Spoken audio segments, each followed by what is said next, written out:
नमस्कार, स्वागत है आपका योर स्टॉक्स में। मैं हूं आपके साथ पूजा त्रिपाठी और मुंबई स्टूडियो से कविता भी मौजूद है और आप देख रहे हैं ईटी नाउ स्वदेश। और इस शो में अगले 1 घंटे हम फोकस करेंगे आपके सवालों पर और हमारे साथ एक्सपर्ट भी जुड़ेंगे जो कि आपके सवालों का जवाब देंगे। तो सवाल पूछने का तरीका सबसे पहले आपको बता देते हैं, बेहद ही आसान है।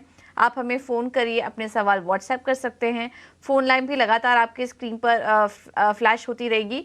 इसके अलावा हम सोशल मीडिया पे भी मौजूद हैं, फेसबुक, इंस्टाग्राम और ट्विटर के जरिए भी आप अपने सवाल हम तक पहुंचा सकते हैं। तो चलिए, ये तो बात हुई सवाल पूछने के तरीकों की, लेकिन कुछ ही देर में एक्सपर्ट्स को भी शामिल करेंगे। लेकिन उसके पहले नजर डाल लेते हैं आज बाजार पर, और शानदार तेजी देखने को मिल रही है। रिकॉर्ड लेवल्स पर निफ्टी, सेंसेक्स और बैंक निफ्टी कारोबार कर रहा है। मजबूत ग्लोबल संकेतों के चलते हम देख रहे हैं कि आज बाजार में सेलिब्रेशन का मूड है। निफ्टी इस वक्त 250 अंक ऊपर, सेंसेक्स में 870 अंकों की मजबूती, बैंक निफ्टी 708 अंक ऊपर। मार्केट बिट्स पॉजिटिव है।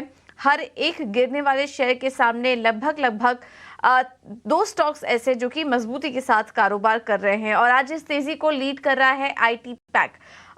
टॉप गेनर HCL टेक 3% ऊपर, Infosys, LTI, Mindtree, tech Mahindra, Wipro. तो अगर निफ्टी के टॉप गेनर्स पर नजर डालेंगे तो टॉप 5 शेयर्स जो हैं वो आईटी कंपनियों से हैं। तो आज दिग्गज आईटी कंपनियों में तो तेजी है ही, उसके सामने बैंक निफ्टी भी चल रहा है। तो जो लार्ज कैप इंडाइसेस हैं, स्टॉक्स हैं, वहां पर काफी अच्छा एक्शन बन रहा है जो कि आज बाजार की तेजी को लीड कर रहा है। उसके बाद हम देख रहे हैं Bajaj finance, Bajaj Finserv, IndusInd bank, ICICI bank जैसे स्टॉक्स जो हैं वो अपने ऑल टाइम हाई लेवल पर कारोबार कर रहे हैं।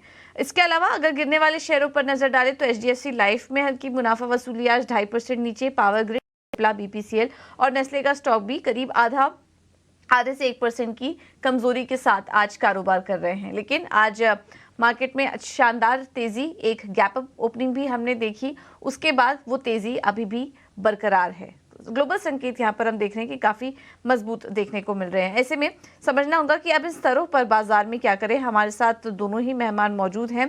प्रॉफिट मार्ट सिक्योरिटी से अविनाश गुरशकर और मार्केट एक्सपर्ट रवि सिंह भी हमारे साथ जुड़ चुके हैं। आप दोनों का ही बहुत बहुत स्वागत है शो पर। तो रवि, आज तो एक सैंटा रैली की शुरुआत हो चुकी है। बुल मार्केट में, हम स्ट्रॉन्ग बुल मार्केट में इस वक्त हम कारोबार कर रहे हैं, लेकिन यहाँ से थोड़ा कंफ्यूजन भी आ जाती है। जिनके पास ऑलरेडी था वो तो ऑब्वियसली इस तेजी को एंजॉय कर रहे हैं, लेकिन जिन्होंने अभी तक मार्केट में एंट्री नहीं की है, अब उनको क्या करना चाहिए, कहाँ पर मौके दिखाई दे रहे हैं? बिल्कुल, देखिए इस समय अगर पूजा जी कहें तो ये सेंटर रैली भी है दिसंबर के पहले की, जो एक तरीके से ये कहें कि जो न्यू ईयर की पार्टी है वो स्टॉक मार्केट ने पहले शुरू कर दी है। और इस समय जो फंडामेंटल चेंजेस आए हैं टेक्निकल पैरामीटर पे भी अगर देखते हैं तो मार्केट यहाँ पर काफी बुलिश है। अगर किसी ने रैली मिस कर दी है तो कब तक मार्केट से बाहर बैठे रहेंगे? मार्केट में एंट्री अगर नहीं करेंगे तो दूर से सिर्फ दूसरों को बढ़ता हुआ देखेंगे, आप को बढ़ने में दिक्कत होगी। फिलहाल स्टॉक स्पेसिफिक मूवमेंट यहाँ पर काफी अग्रेसिव रहेगा और खास तौर से ओवरऑल सेक्टर को अगर कंपैरिजन करें तो स्मॉल बैंक्स, आईटी में आज आप वापस से रिवर्सल देख ही रही हैं। ऑटो सेक्टर और 2 व्हीलर सेक्टर, इन स्टॉक्स में स्पेसिफिक बाइंग देखने को मिलेगी। लेकिन निफ्टी की बात एक बार लेवल्स की भी कर लेते हैं तो निफ्टी इस समय अभी 21,143 के पास है। थोड़ा सा करेक्शन यहाँ पर एक्सपेक्टेड है, यानी कि अब ये देखते हैं तो वापस एक बार निफ्टी 21,100 और 21,080 के लेवल पे आता है तो वापस से एक बाइंग मोमेंटम यहाँ पर फिर से बनेगा। और अपसाइड के टारगेट जो अभी के हिसाब से मोमेंटरी दिख रहे हैं वो 21,240 और 21,300, ये 2 लेवल्स आपको आते नजर आएंगे। और इंट्राडे में एक गैप जो आज ओपन हुआ, चूंकि यहाँ पर कल की क्लोजिंग से देखें तो आज गैप ओपनिंग देखने को मिली है, वो गैप फिल अगर कर गया तो इसका मतलब है कि मार्केट में और बड़ी टेक्निकल रैली यहां पर देखने को मिलेगी। तो ओवरऑल बाइंग मोमेंटम तो रहेगा। स्टॉक सर्चिंग अप्रोच रखिए तो आपको और बेहतर मुनाफा मिलेगा। स्टॉक स्पेसिफिक अप्रोच रखने को लेकर रणनीति अपनाने पर तवज्जो दिया जा रहा है रवि सिंह की ओर से। मेरे साथ हमारे पहली दर्शक भी जुड़ गई हैं, दिशा आगरा से। दिशा, हाय, गुड मॉर्निंग, धन्यवाद अपना सवाल हमें भेजने के लिए। बताइए क्या स्टॉक खरीदा है आपने? Hello, ma'am. Good morning. Ma'am, I have IDBI Bank shares, 15,000 shares at the rate 66.85. 15,000 you said shares. Okay. Yes, ma'am. दिशा, आपको किसने सलाह दी IDBI बैंक खरीदने की? आप क्या स्टॉक्स में लगातार इन्वेस्टमेंट करती हैं या ट्रेड करती हैं? मैम, इन्वेस्टमेंट होता है कुछ शेयर्स का और हम ट्रेडिंग भी करते हैं। मोस्ट ऑफ द जो हमारा रिकमेंडेशन है ईटी नाउ स्वदेश से हम लेते हैं। Thank you so much. आप ईटी नाउ स्वदेश को लगातार देखती आई हैं और हमारे एक्सपर्ट्स की सलाह मानती भी हैं। आईडीबीआई बैंक को लेकर आपका नजरिया क्या ट्रेडिंग का है या इन्वेस्टमेंट का है? मैम 1 ईयर तक हम होल्ड कर सकते हैं। 1 ईयर तक। तो आपका इक्विटी का पोर्टफोलियो अच्छा खासा है, स्टॉक्स, म्यूचुअल फंड सब जगह आप निवेश करती हैं। इक्विटी पार्टिसिपेशन आपकी इस तरह से क्या डाइवर्सिफाइड है पोर्टफोलियो में? Yes ma'am, of course equity में हम बहुत ज्यादा इन्वेस्टमेंट करते हैं। जैसे हमारे फैमिली के कुछ मतलब बहुत ज्यादा स्टॉक्स हैं, मतलब अकाउंट्स हैं, तो उसमें हम इक्विटी में अपना ट्रेड बहुत ज्यादा इसमें करते हैं। अलग अलग हमारे पोर्टफोलियोज हैं। वेरी नाइस दिशा। इनफैक्ट बहुत इनकरेजिंग है जब आप जैसे दर्शक हमें कॉल करते हैं और कहते हैं कि ईटी नाउ स्वदेश देखकर खासतौर से आपने सलाह मानी है। कहीं ना कहीं हमारे और हमारे एक्सपर्ट्स की जो थोड़ी बहुत कोशिश है वो रंग लाते हुए दिखाई दे रही है, कम से कम महिलाओं की भागीदारी इक्विटी में बढ़ाने को लेकर। अविनाश, आपके पास आऊंगी। आईडीबीआई बैंक का इनका 66.85 की बाइंग प्राइस है।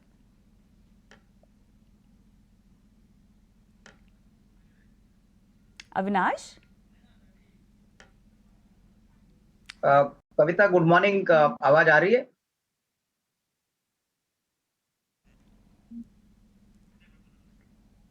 जी अविनाश, आपको मेरी आवाज आ रही है? मुझे आपकी आवाज आ रही है बिल्कुल। हाँ, तो मैं कह रहा था कि कविता, आईडीबीआई बैंक एक बहुत ही अच्छा विकल्प है, इन्होंने चूज किया है। ये बैंक बहुत ही जल्द एक प्राइवेट सेक्टर बायर को जाने वाला है स्ट्रेटेजिक इन्वेस्टमेंट के पॉइंट ऑफ व्यू से। और जिस प्रकार का एसेट क्वालिटी का नंबर इन्होंने इम्प्रूव किया है, मुझे याद है एक जमाना था जब आईडीबीआई बैंक का जो एसेट क्वालिटी का नंबर करीबन 27-28% था, और उस लेवल से काफी इम्प्रूवमेंट आ चुके हैं। मुझे लग रहा है कि जो नया मैनेजिंग डायरेक्टर साहब आए हैं, मैनेजमेंट टीम आई है, उन्होंने बहुत एफर्ट लेके बैंक्स की प्रॉफिटेबिलिटी की है, एसेट क्वालिटी को भी ठीक ठाक किया है, और ये सेल होने के पहले हुआ है, तो वो एक बहुत अच्छी बात है। मेरे ख्याल से अगर इनका साल भर का नजरिया है तो कम से कम 85 से 90 एटलीस्ट एक नियर टर्म में प्राइस बन सकता है। इनफैक्ट प्राइस ज्यादा भी हो सकती है अगर जो फ्रेश खरीदार है वो एग्रेसिवली बिड करते हैं। लेकिन जब ये बैंक फाइनली एक प्राइवेट सेक्टर बायर को ट्रांसफर किया जाएगा, बेचा जाएगा, तभी आपको बहुत अच्छी री रेटिंग देखने को मिलेगी, क्योंकि इनकी रिटेल नेटवर्क अच्छी है, इनका कॉर्पोरेट बुक भी काफी अच्छा है। तो मेरे ख्याल से निवेशित रहिए, 12 से 15 महीने में करीबन 85 टू 90 का टारगेट प्राइस लेके यहाँ पे ये होल्ड करें। ठीक है, तो ये एक सटीक सलाह, थोड़ा समय आपको देना होगा, लेकिन यहाँ से काफ़ी अच्छी तेज़ी मिल सकती है आईडीबीआई बैंक में। चलिए, अगला सवाल ले लेंगे। हमारे साथ मध्य प्रदेश से सत्येंद्र ठाकुर जी जुड़े हैं। नमस्कार, अपना सवाल पूछिए सर। हेलो हेलो जी, आपको आवाज आ रही है? जी सत्येंद्र जी, सवाल पूछिए अपना। मेरे पास शिपिंग कॉर्पोरेशन ऑफ इंडिया के 50 शेयर है, 50 शेयर 133 रुपए, 133 के। इसके अलावा मेरे पास इरडा के है, जो अभी जो नया जो हुआ था ना लिस्टिंग, उसकी 70 पे एवरेज प्राइस है मेरी। तो मैं शिपिंग कॉर्पोरेशन ऑफ इंडिया पे पूछना चाहता हूँ, उस पे उसका क्या नजरिया रहेगा, क्योंकि मैं उस पर लगभग अब 6 से 8 महीने तक उसको रख सकता हूँ। ठीक है, तो इसके अलावा उसका क्या प्लानिंग है उसका फ्यूचर की, मुझे ये भी जानना था। तो आप कभी बता सके तो मुझे बताइए। ठीक है, और बिल्कुल बिल्कुल आपको बताते हैं। इरेडा में क्या व्यू है आपका? अभी आप रखना चाह रहे हैं इसको? और नहीं, शिपिंग कॉर्पोरेशन ऑफ इंडिया का है, रखना चाहता हूँ। इरडा का क्या उसमें प्रॉफिट में भी? ठीक है, चलिए, तो उसमें तो कोई इश्यू नहीं रहेगा उसमें। चलिए ठीक है, कोई बात नहीं, और उसके लिए कॉन्ग्रेचुलेशंस आपको।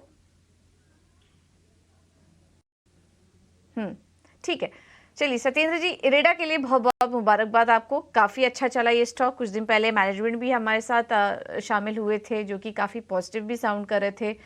लगातार इस स्टॉक में तेज़ी बनी हुई है। अब 117 पर ये स्टॉक आ चुका है, तो उसके लिए तो मुबारकबाद।